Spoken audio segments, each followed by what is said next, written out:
One of the most painful things is when an avoidant blindsides you, leaves you, gives you barely any resolution at all, and you are heartbroken and dealing with so much pain and grief and anguish. You don't know what to do.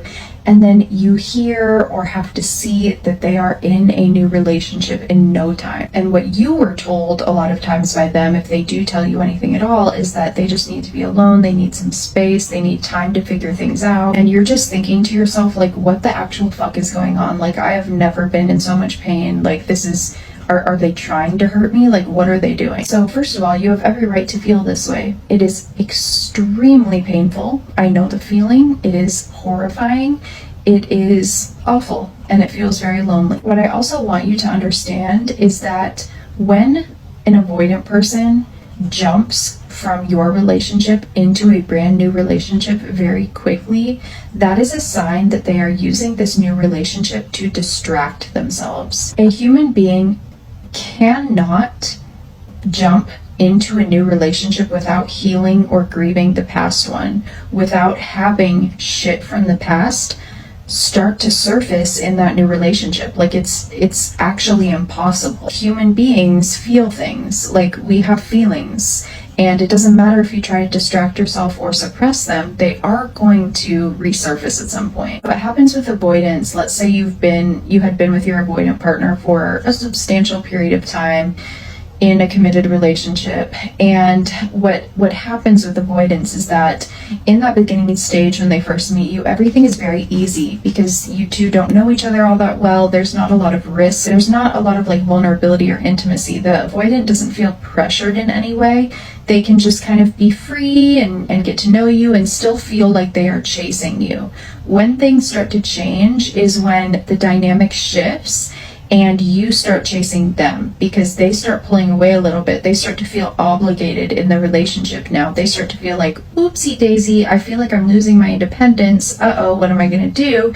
And then your trigger goes off because you start to feel like, uh-oh, am I going to get abandoned? So then you start chasing and they start pulling away.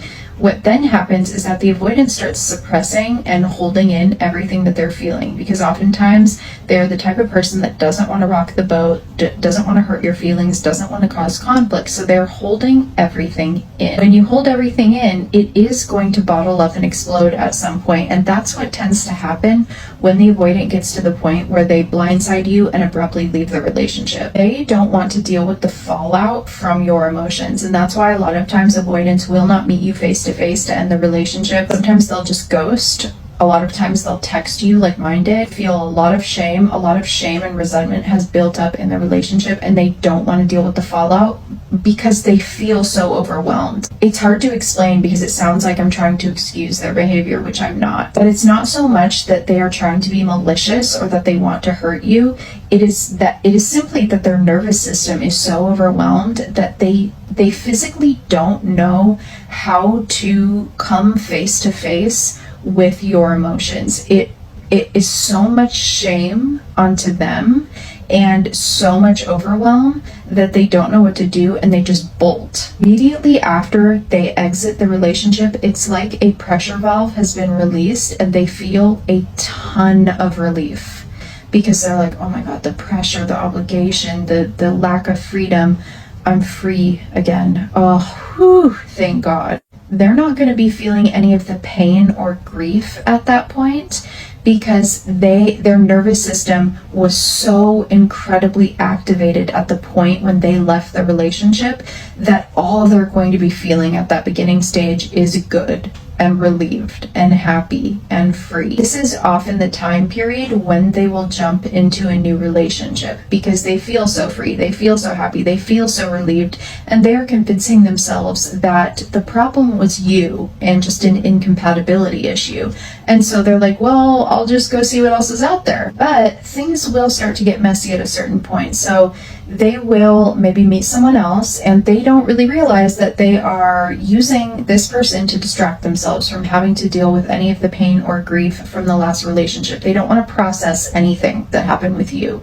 They don't want to look at that. They don't want to feel it. It's too much for them. So they want to jump into a new relationship so they don't have to feel anything. And in the new relationship, the beginning stage with that person is going to be amazing, just like it was with you, because the beginning stage is always easy for an avoidant. Beginning stage feels like freedom, like relief, like compatibility, like, oh, I met the perfect person, blah, blah, blah. However, what is going to happen is that they're going to get to the stage in the relationship when they're going to start feeling things. Things are going to start to surface from the relationship with you that they are going to start feeling, and they're going to have to start dealing with the person that they are dating and all the needs of that person. That is going to start triggering their avoidance again. The cycle literally just continues to repeat. Where a lot of people get stuck is that they get consumed with what they are seeing on social media.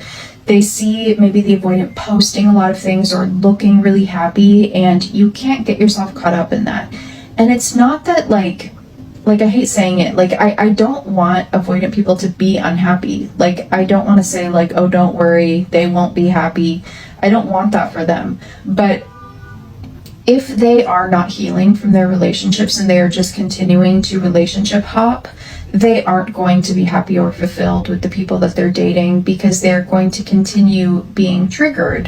They're going to continue having avoidant triggers in every relationship, and it is just a matter of time. It doesn't matter who they're with.